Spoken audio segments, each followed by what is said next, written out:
Tears still clung to Bai's cheeks, but her trembling slowly eased. She whispered softly, "Thank you." Shenking smiled warmly at her and said, "It's nothing. From now on, let's be friends." True to her words, Shenking began to share her snacks with Bai every day. She always brought the protagonist along, determined to make Bai feel included. At first, Bai was hesitant, her pale fingers clutching the snack with uncertainty. She looked at them with wide, teary eyes and asked, her voice breaking, "Aren't you disgusted by me because of my smell?" Her words revealed years of pain. She had always been an outcast, rejected by everyone. Having someone stand beside her for the first time, it felt like a dream she was afraid to wake up from. Shenking shook her head firmly, her eyes shining with sincerity, saying, "This isn't a dream. I know how it feels to be left out. That's why I'd never be disgusted by you." Never Bai's lips quivered as more tears fell. Her heart, long burdened with loneliness, was finally touched by kindness. Shenking declared with a big smile, "From now on, we'll be friends forever." Extending her small hands timidly, the new girl suddenly threw herself forward and hugged our protagonist's friend tightly. Her shoulders trembled as she burst into tears, tears of happiness that streamed endlessly down her cheeks. She cried, clutching them as if she had finally found something precious. Her voice cracked with gratitude. Thank you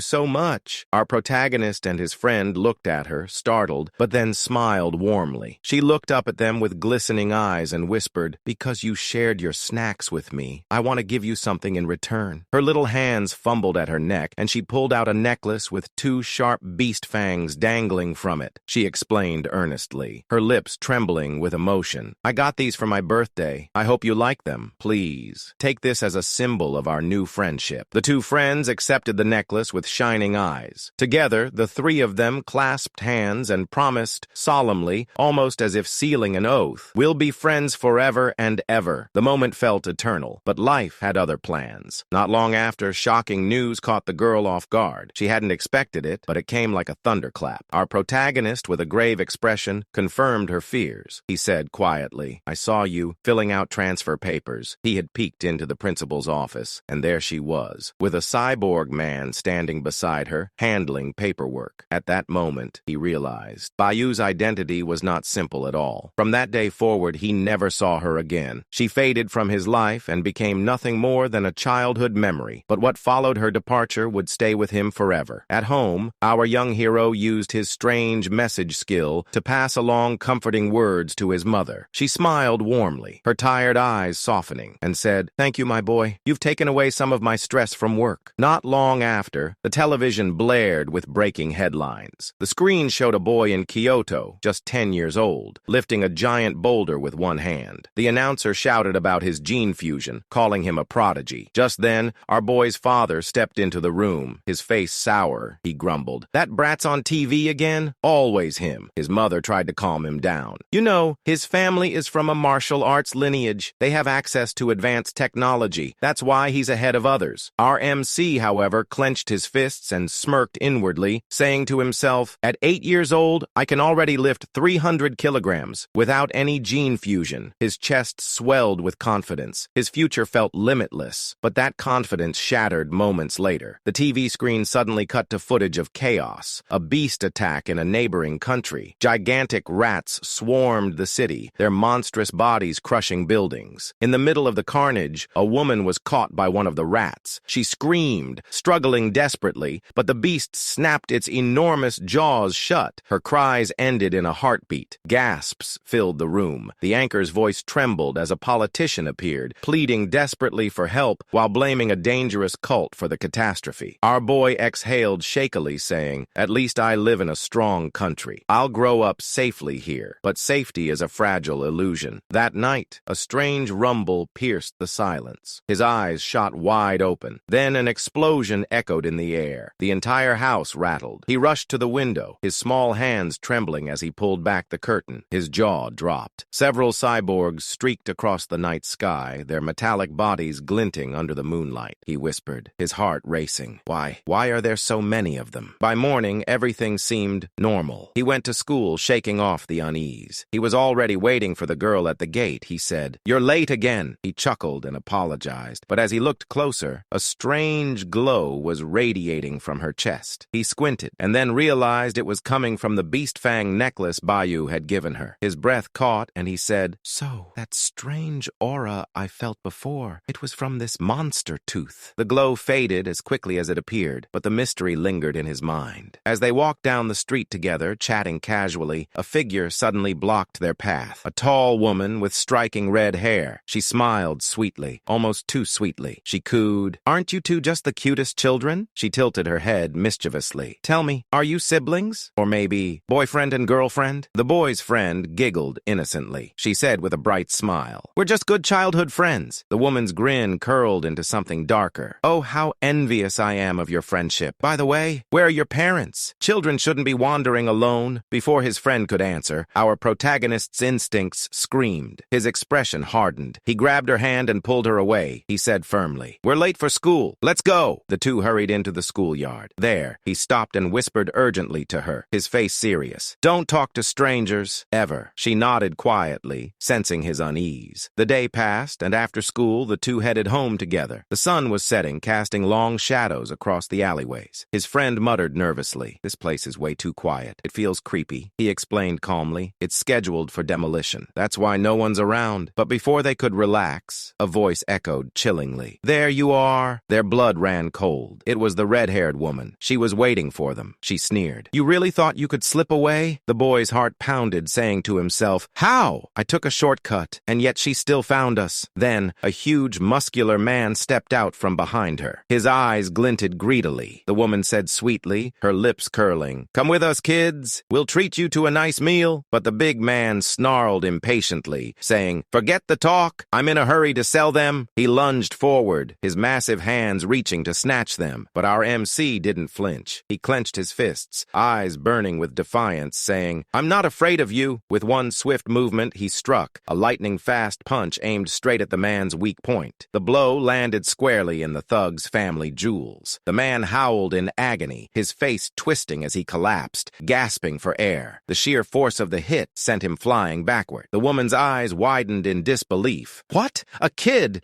took him down in one hit?" But our hero wasn't finished. With fire in his eyes, he charged forward and slammed his fist into her face. She stumbled back, blood trickling from her lip. He looked around. No cameras, no witnesses. His jaw clenched, and he said to himself, "I need to finish this. I need to take them out." He picked up a heavy brick, raising it high, ready to end it. But then, the ground trembled violently. His friend gasped.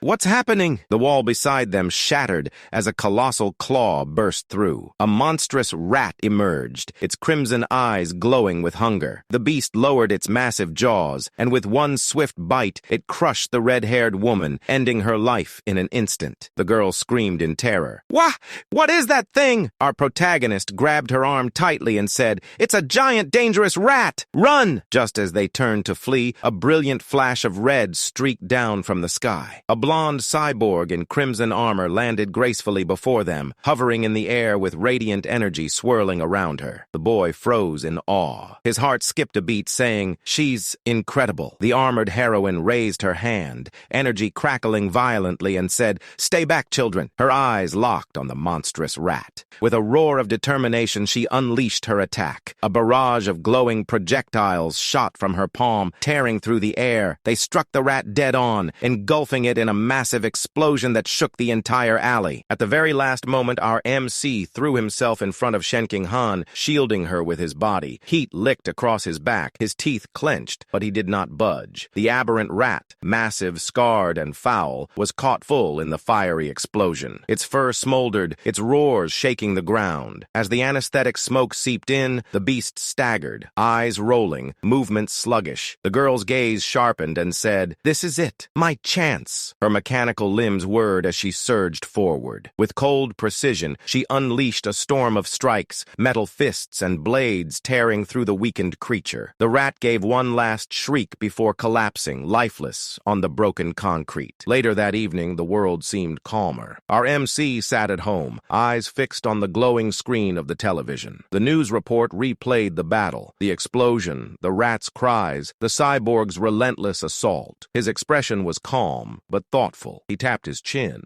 Her power level can't be that high. She had to weaken the rat with anesthetic smoke first, and even then, it took her 7 whole minutes to bring it down. He leaned back, eyes narrowing, saying, "Aberrant rats are are terrifying. They can grow over 10 meters long, reaching even the ordinary 5th tier. We were lucky to escape unharmed. The weight of that thought pressed on him. His jaw tightened, and he added, "This world is too dangerous. I can't afford to relax. I have to grow stronger for myself and for those I care about." That very night, his training began anew. In his personal training space, sweat poured down his back as he lowered into a heavy squat, a massive barbell across his shoulders. His muscles strained, but his spirit blazed. His system chimed, rewarding him with points. No matter how many rats prowled the world, he vowed he would be ready, and life continued. Soon enough, warmth replaced danger, the warmth of family, of friendship. On a bright afternoon, our MC and Shenking Han celebrated their 9th birthday together. Both families gathered, laughter filling the air as a large frosted cake was brought out. Someone urged, "Make a wish." They closed their eyes, faces glowing with joy, and blew out the candles. Then came the exchange of gifts. Shenking's eyes lit up as our MC shyly held out a small box. Inside lay a delicate, intricate wooden hairpin, smoothly carved with elegant patterns. Her hands trembled as she lifted it, inquiring, You made this?" He scratched his head, smiling a little awkwardly, saying,